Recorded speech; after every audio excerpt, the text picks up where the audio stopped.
Good evening, guys. My name is Rahul Mane, and I am a UPSC coach and a mentor. I have myself appeared in civil services interview twice, and I have over 12 years of experience in the field of UPSC. So आज हम एक topic discuss करेंगे, वो important होने वाला है GS3 के perspective से। टॉपिक का नाम है ट्रेड पॉलिसी, और ये आपके GS3 के सिलेबस में है। सो वी विल डिस्कस कि कैसे कोई भी FTA जब साइन होता है तो उसका प्रैक्टिकल इम्प्लीमेंटेशन क्या होता है, क्या स्टेप्स होते हैं। तो BMW ऑडी जो यूरोपियन यूनियन से हमारे पास आने वाली है, इसकी प्राइसेस कैसे अफेक्ट हो जाएंगी अगर हमने EU के साथ FTA साइन कर लिया 26-27 जनवरी के आसपास। If we sign that trade deal, how the prices of BMW Audi will be impacted, and how the price of European wines, French wines, जो फ्रेंच वाइन्स है, विस्की है, या फिर जो वहाँ की कार्स है उनकी प्राइसेस कैसे इम्पैक्ट होंगी, उसके बारे में भी हम डिस्कस करेंगे। तो before I would also like to discuss कि जो ग्रीनलैंड का इशू चल रहा है और वर्ल्ड इकोनॉमिक फोरम से अभी जो kind of images आ रहे हैं, the kind of discussions that are coming out, the kind of stance that world leaders have taken, especially जो फ्रेंच प्रेसिडेंट है इमेनुअल मैक्रोन, और जो यूरोपियन कमीशन की जो प्रेसिडेंट है उर्सुला वॉन डर लियन, जो जर्मनी से आती है, the kind of stance that they have taken and the kind of reports that are coming up कि अगर ग्रीनलैंड के इशू पे यूएस ने कुछ भी किया, एंड जो टैरिफ की धमकी जो अमेरिकन प्रेसिडेंट दे रहे हैं, जो 10% की टैरिफ उन पे लगाने की बात किए जा रहे हैं और शायद लगा भी दिया है, तो इन्होंने बोला है कि जो लास्ट ईयर हमारे साथ तुम आपने EU अमेरिका की जो ट्रेड डील साइन की गई थी, तो उसके फिर क्या मायने हैं कि आपने अगर आप 10% ऐसे ही लगा रहे हो, if you are putting tariff on us right away like that, then what was the point of signing that FTA last year? So these are the questions that are coming up. At the same time, जो EU के leaders है उन्होंने वहां से ऐसी भी news आ रही है कि दे आर सेइंग कि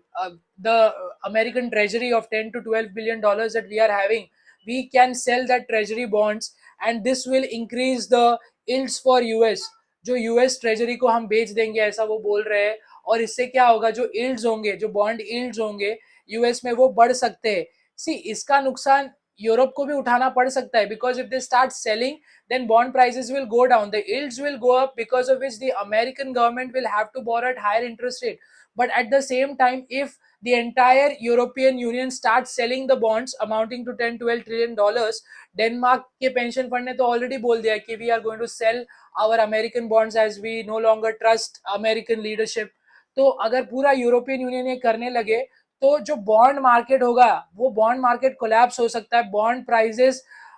कोलैप्स हो सकती है, यील्ड्स शॉर्ट अप हो सकती है, जिसकी वजह से पूरा जो इंटरनेशनल स्टॉक मार्केट है, इंटरनेशनल बॉन्ड मार्केट है, उसमें प्रॉब्लम आ सकता है। बट क्या ये जो प्रॉब्लम वहां आ सकता है, इससे इंडियन मार्केट को बेनिफिट हो सकता है क्या? We will try to discuss all this and also the FTA, the free trade agreement that we are going to sign with European Union, के साथ जो हम फ्री ट्रेड अग्रीमेंट साइन करने वाले हैं, और उसका रिजल्टेंट इम्पैक्ट क्या होगा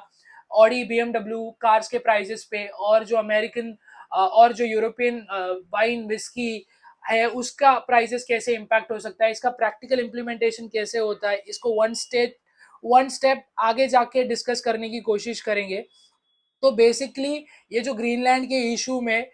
इशू चल रहा है, और जो डावोस में जो पोस्चरिंग रही है सारे लीडर्स की, specially from European Union, at the same time हम ये भी देख रहे हैं कि Donald Trump is also not willing to back down, और कैसे उन्होंने अभी रिसेंट मीटिंग में कनाडा को भी अपना 51st स्टेट, वो तो पहले से ही बोल रहे हैं, बट अभी जो मैप उन्होंने दिखाया एक मीटिंग में, उसमें उन्होंने वेनेजुएला को, कनाडा को भी अपना पार्ट बताया है, और ग्रीनलैंड को भी अमेरिकन कलर के साथ उन्होंने कलर दिखाया है। सो ही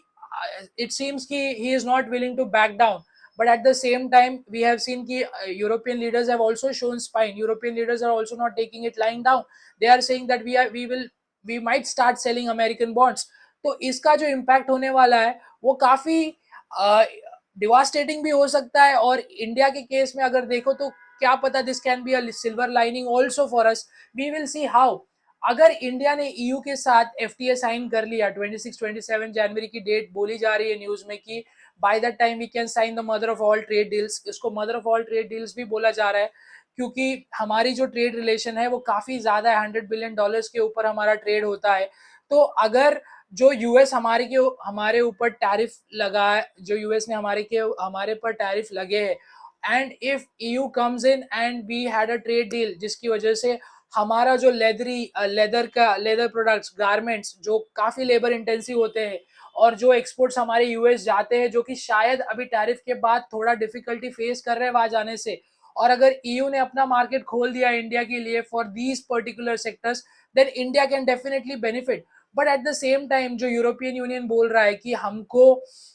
वाइन, हमारी विस्की जिस पे आप 150% टैरिफ लगाते हो, जो हमारी लग्जूरियस कार्स है बीएमडब्ल्यू, ऑडी, पोर्शा, उस पे आप 110% कस्टम ड्यूटी लगा रहे हो, इसको कम करो ताकि इसका कंजम्पशन बढ़े, इसकी जो डिमांड है वो इंडियन मार्केट में बढ़े। But at the same time India भी बोल रहा है कि आप हमारे को कंसेशनल हमारे को एंट्री,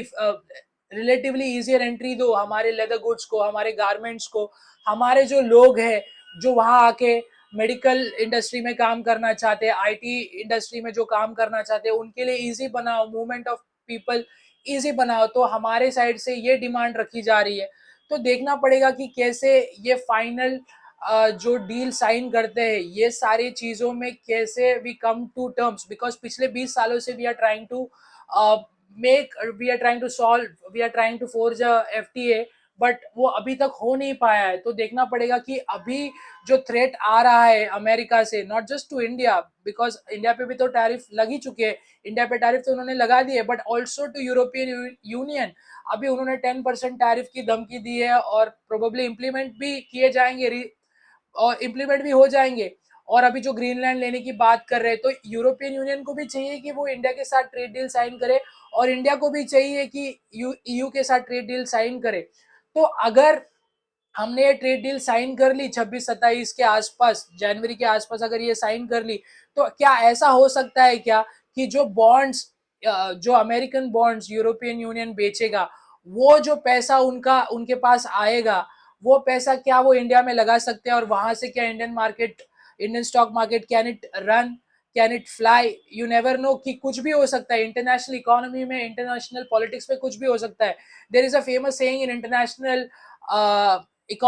इंटरनेशनल रिलेशंस की geopolitics eats economics for breakfast. तो कल को अगर जियो पॉलिटिक्स चेंज हो गया, अगर कुछ वॉर जैसी सिनेरियो हो गई, तो ये जो हम एक थियरी लगा रहे कि अगर ईयू ने वहां के बॉन्ड सेल कर दिए तो वो सारा पैसा इंडिया में आ सकता है, और Indian stock market can do well, और emerging markets can do well. तो ये चीज तो हो सकती है, but at the same time now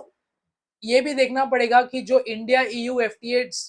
deal sign होगी, उसका इम्प्लीमेंटेशन कैसे होगा, बिकॉज इंडिया ने यूके के साथ ऑलरेडी ट्रेड डील साइन करी थी पिछले पिछले साल जुलाई में, और उसका अभी तक इम्प्लीमेंटेशन, एनफोर्समेंट, रेटिफिकेशन होना बाकी है। क्योंकि अगर वो हो जाता तो जो यूके के गुड्स है, स्पेशली जो यूएस स्कॉच विस्की है, शिवास, रीगल, जॉनी वॉकर, ये जो स्कॉच विस्कीज है, इनकी जो प्राइसेस है वो कम हो जाती। तो somewhere ratification and enforcement of UK FTA trade deal is still pending, ऐसा मुझे लगता है। एंड सिमिलरली अगर ईयू इंडिया के साथ एफटीए साइन कर लेगा, तो जो हम कस्टम्स ड्यूटी लगाते हैं, जो इंपोर्ट ड्यूटी हम लगाते हैं ऑडी, बीएमडब्ल्यू, पोर्शा कार्स में, विच अमाउंट्स टू 110%, मतलब अगर कोई भी ऑडी है या बीएमडब्ल्यू या पोर्शा कार है, अगर वो 10 लाख की है, तो 110%, तो वो इंडिया में आने से पहले ही उसकी प्राइस डबल हो जाती है ऑफ द एक्चुअल कॉस्ट। फिर उसमें फिर स्टेट रोड टैक्स लगाता है, फिर डीलर अपना मार्जिन लगाएगा, तो वहां से तो उनकी प्राइसेस और बढ़ती है। सिमिलरली फॉर अल्कोहल, जो फ्रेंच वाइन्स बोलते हैं, उसका जो उस पे जो इंपोर्ट ड्यूटी लगती है, वो इंपोर्ट ड्यूटी 150% लगती है। तो अगर कोई 100 रुपए की फ्रेंच वाइन है, तो बॉर्डर से अगर अंदर आने तक ही वो 250 रुपीज की हो जाएगी। उसके बाद फिर स्टेट एक्साइज लगाता है, स्टेट चार्जेस, एक्साइज ड्यूटी, फिर होलसेलर अपना मार्जिन डालेगा, रिटेलर अपना मार्जिन डालेगा, फिर वो कंज्यूमर को मिलती है। तो फ्रेंच वाइन्स हो गई, जर्मन बियर्स हो गई, या फिर यूरोपियन विस्की हो गई, क्या वो कम हो जाएगी प्राइस में? तो ये देखना पड़ेगा कि कैसे इंडिया ईयू एफटीए साइन करता है, बिकॉज इंडिया के साथ जो ईयू एफटीए साइन नहीं कर पा रहा, वो बेसिकली दो चार इश्यूज है जो मेजर रीजन है जिसकी वजह से पिछले 20 सालों से ये एफटी अभी तक साइन नहीं हुआ। एक मेजर इशू ये है कि इंडिया अपना खुद की डोमेस्टिक अल्कोहल इंडस्ट्री को प्रोटेक्ट करना चाहती है। Alcohol is a state subject, but जो इम्पोर्ट ड्यूटी लगती है वो सेंट्रल गवर्नमेंट लेती है और सेंट्रल गवर्नमेंट के पास उसका राइट है उसको कम या ज्यादा करने का। तो ये एफटीए में अगर उन्होंने इम्पोर्ट ड्यूटी कम भी कर ली तो क्या स्टेट अपना एक्साइज ड्यूटी बढ़ा देंगे ताकि वो जो उनकी रेवेन्यू हो उसको बढ़ा सके और जो प्राइस है वो उतना ही रहे। Eight the same time Audi BMW के जो प्राइजेस है, अगर इंपोर्ट ड्यूटी कम कर ली और यहाँ पे रोड टैक्स बढ़ा दिया स्टेट गवर्नमेंट ने, तो जो एंड कंज्यूमर है उसको शायद फायदा ना हो। तो बेसिकली ये जो अल्कोहल है और जो ऑटोमोबाइल है, तो यूरोपियन यूनियन चाहता है कि इंडिया मेक्स द, इस पे जो कस्टम ड्यूटी लगती है, इंपोर्ट ड्यूटी लगती है, वो चाहते हैं कि इंडिया इसको कम करे। तो इंडिया ने to whatever little signals that I could pick from the newspapers and from the news channels, I could see कि शायद हम कम करने के लिए मान गए। Eight the same time European union से हम क्या चाहते हैं, हम चाहते हैं कि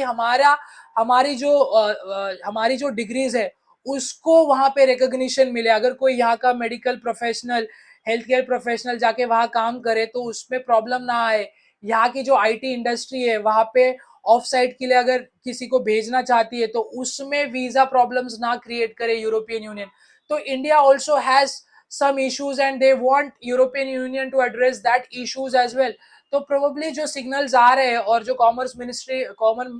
मिनिस्टर ने भी बोला है कि हम mother of all trade deal sign करने वाले, specially looking at the trade figures. जो ट्रेड फिगर्स है वो somewhere more than $100 billion already है। तो EU is one of our largest trade partner. तो देखना पड़ेगा कि हम ये ट्रेड डील साइन करते हैं क्या। मुझे लगता है कि ये जो अपॉर्चुन टाइम है, स्पेशली जब यूरोपियन यूनियन अपना इन्वेस्टमेंट डाइवर्सिफाई करने की कोशिश कर रहा है और उसको एक्सेलरेट भी करेगा, specially looking at the stance of American president mister Donald Trump on Greenland issue. और अगर उन्होंने वहां और यूरोपियन यूनियन जो 10 to 12 ट्रिलियन डॉलर्स के बॉन्ड, अमेरिकन बॉन्ड में जो इन्वेस्ट करा है, अगर वो उन्होंने सेल किया तो उनको एक मार्केट भी लगेगा जहां पे वो इन्वेस्ट करने को जाएंगे। तो मुझे लगता है कि अगर हमने ये ट्रेड डील साइन कर ली अभी तो ये इंडिया के लिए काफी बेनिफिशियल रह सकता है, not just from the perspective of FDI and Indian economy but also from stock market perspective. Because अभी जो दिख रहा है इंडिया में ये देखा गया कि पिछले एक साल से probably for more than a probably for more than 1 year now, FIIs have been continuously selling from Indian market. So if we sign this trade deal with European Union and if we are able to get investments from European Union, then this probably is the most opportune time for Indian market and from यहाँ से market recover भी कर सकता है। तो जो trade policy का जो आपके सिलेबस में टॉपिक है उसके लिए आपको ये समझना है कि कभी भी जब भी कोई भी सेंट्रल गवर्नमेंट ये ट्रेड डील साइन करती है, जैसे इंडिया ने यूके के साथ ट्रेड डील साइन कर ली है जुलाई 2025 में, बट अभी तक उसको रेटिफाई नहीं किया, अभी तक उसका एनफोर्समेंट नहीं हुआ है शायद, I am not sure about this. तो ये रेटिफिकेशन या एनफोर्समेंट क्या होता है, तो बेसिकली जब भी कोई भी गवर्नमेंट डिसाइड करती है कि हमको ट्रेड डील साइन करनी है और एमओयू साइन होता है उस पर, तो वो जो अग्रीमेंट होता है वो कैबिनेट की मीटिंग में भी पास होता है और उसके बाद मिनिस्ट्री नोटिफिकेशन निकालती है कि इस डेट से ये जो हमने ट्रेड डील साइन किया है वो प्राइजेस या ये टैक्सेस लगेंगे और फिर वो नोटिफिकेशन कस्टम्स के पास जाता है और बॉर्डर्स पे जाता है। तो this is called ratification. So merely signing of the agreement does not mean that it is ratified. It is ratified by the cabinet ministries, and then it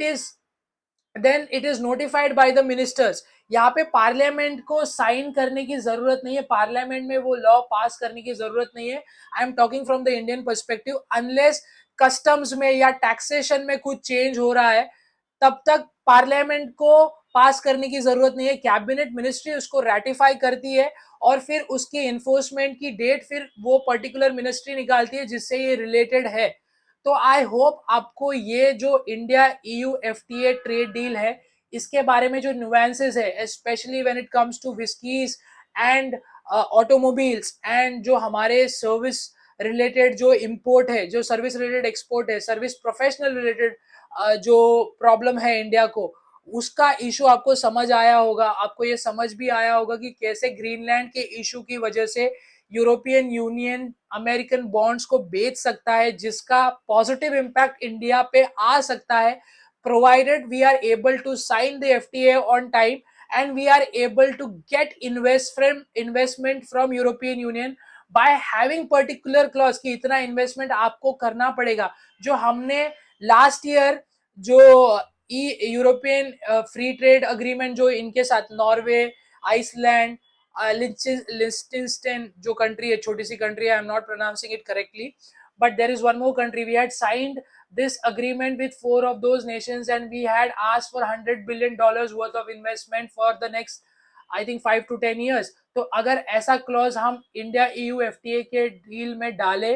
इस टाइम में, specially when they are trying to diversify and especially when European Union is trying to sell its American bonds and put that money somewhere else, तो ये India के लिए काफी अच्छा हो सकता है। तो हमें देखना पड़ेगा कि ये जो डील है कब साइन होती है और इसका जो रिजल्टेंट इम्पैक्ट होगा इंडियन स्टॉक मार्केट पे वो होपफुली पॉजिटिव भी हो सकता है। तो